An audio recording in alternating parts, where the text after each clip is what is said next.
Welcome to the SWIKE podcast, the only podcast that shares the stuff you didn't know you needed to know about jobs, careers, and life. The SWIKE podcast, the stuff I wish I knew earlier.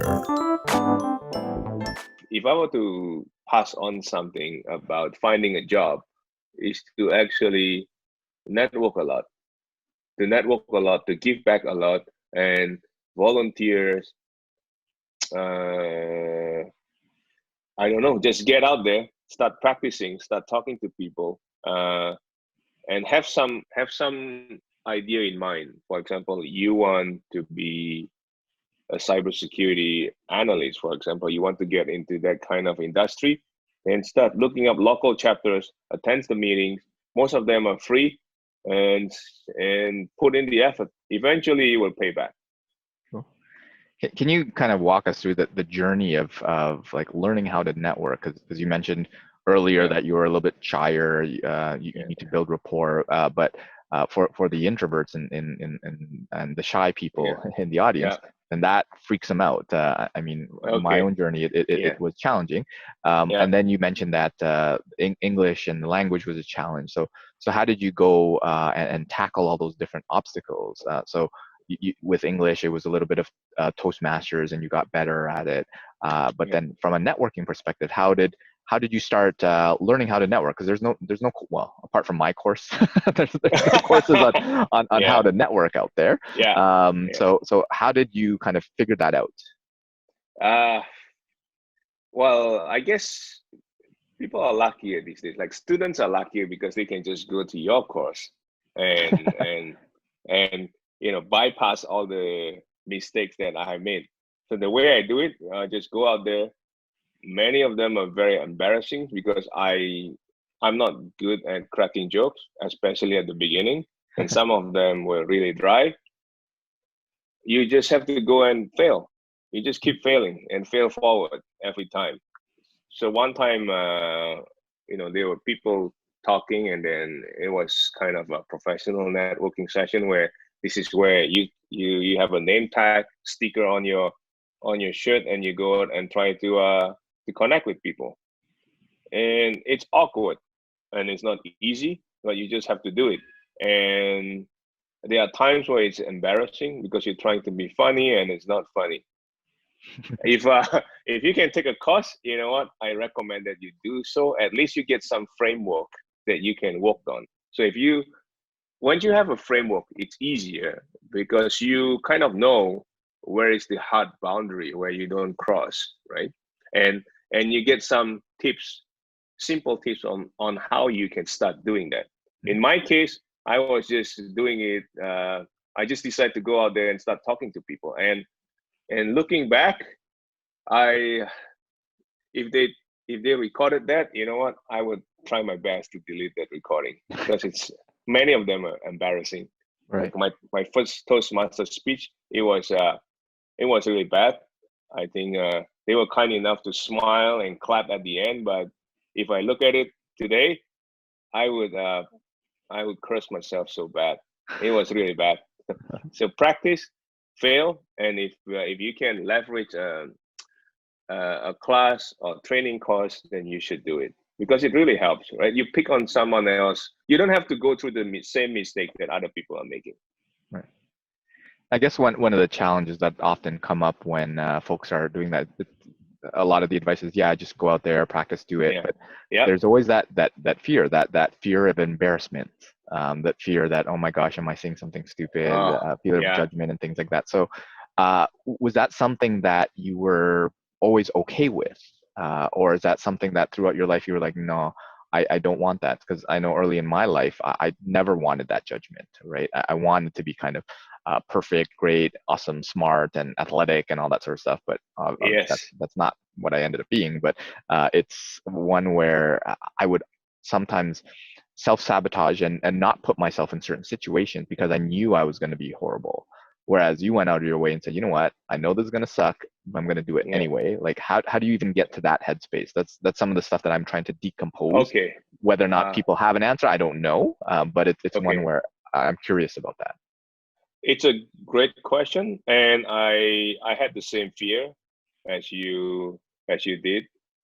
So it's not like I was born to do this and I could go out and impress people. No, I had the same fear, especially when when I know quite well that my English is not perfect, and because of that, it added extra pressure when you try to go out and make the connection.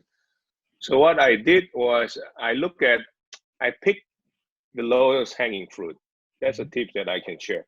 So pretty much, if you're in a room where everybody's talking to everybody, you know that there will be a group where the big guys are talking to each other, right? The CIO, the CEO, the directors, and you always have a different group where probably the tech people are getting together, sharing some tips. You can start there, pick a group where you are comfortable with, and then you move up from there. So usually I pick a group where I feel that I can relate to, right? So if I'm going to an IT conference, for example, the first group that I would be hanging out is with the cybersecurity people, because I'm very comfortable speaking to them. I have built some credibilities, and you just have to start there, and then eventually, once you get comfortable, you can move around. So it's not that I would just go walk to the CEO and say, "Hey, I'm Hendra. How are you doing?" That would probably be embarrassing, and it's not easy to do so. They'll probably ignore you. Right. Yeah. So I think my takeaway from that is it's a gradual process, and start with kind of where you're comfortable with, but stretching yourself a little bit and get a little more uncomfortable, and then a little bit more, and a little bit more, a little bit more. And each time that you do that, then your comfort zone expands because you've already done it. And every time you grow, there might be an embarrassing situation or story or whatever, but sometimes those make for the best stories later on in life, because you can talk about it as well. So just get yourself out there and give it a shot. And if you're embarrassed, be prepared for that. And if it is, no big deal. And then just use that as a growing opportunity. That's what I kind of took from that as well. So what other SWIKE or the stuff I wish I knew earlier would you have for yourself? So if you're able to share it with young professionals out there, with students out there throughout your career, what would be useful for others to know about? I think have a vision for yourself. From you always the why vision. Have your why. I would steal from the SIWIKE book. One of them is have your why. Know your why. When you know your why, you have a vision of what you want to be. So you picture yourself in this role that you want to be, or you aspire to be, and then the rest of it, you just have to go do it. You basically put the pieces together. And for example, if you want to be a great tennis player, you know what you need to do to get there. Pretty much you have to practice, you have to go through the pain. Some of them are fun, some of them are not fun. You just have to keep doing it, and you have to fail. I mean, my tennis coach used to say that it's the guy who can run longer out there that wins the game. It's not the guy who have the most beautiful shot. There will be one or two who are amazing, but then those will be the pro, right? In my case, which I was just playing in a local club, he said, all you have to do is get the ball over the net, keep it simple, and just outrun the other guy. You don't have to. Nobody's going to take a picture of you and put it in a poster, because you are not going to be a pro, and you have to fail a lot. That's why when you go and train, whether it's a professional networking or playing tennis, all you have to do is keep making bad shots until eventually your shot looks good. It counts for a point. Okay.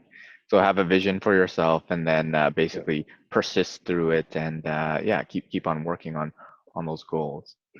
I've read a lot. Like if you read SIWIKE, you read Elon Musk, you follow all these people, you know that they put a lot of effort into getting what they want. So there is no shortcut. That's what I have learned the hard way sometimes. one of the topics that I'm very interested in is in education, right? The current system, and some of the challenges that it's facing, especially now in the epidemic, like everything's moving online and the experience is changing. You have a background in, well, you've worked for an educational institute, although in a more on the tech side in that context.